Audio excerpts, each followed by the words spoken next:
মা বাবারা ছেলে মেয়েদের মধ্যে কার কোন যোগ্যতা তাকে ওইভাবে কাজে লাগাতে হবে। সবার এ প্লাস পাওয়ার কোনো দরকার নাই। আমাদের দেশে একটা টেন্ডেন্সি আছে, পরীক্ষায় এ প্লাস না পাইলে কই তুই কি করলি, পাশের বাড়ির ছেলে এ প্লাস পাইছে, যা ওর পা ধোয়া পানি খা। খাওয়া নাই, এগুলার খাওয়া নাই। ওরে আল্লাহ এ প্লাস পাওয়ার জন্য বানাইছে, আর আপনার ছেলেকে এই এ প্লাস গুলারে নিয়ন্ত্রণ করার জন্য আল্লাহ বানাইছে।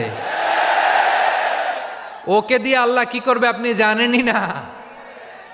একটা এ প্লাস, একটা এ গ্রেড একটা মানুষের জীবনকে ঠিক করে দিতে পারে না।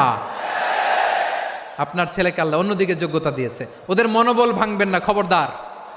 যাকে দিয়ে যেটা হবে তাকে দিয়ে সেটা করতে হবে, তার প্রতিভাকে সেভাবে কাজে লাগাতে হবে।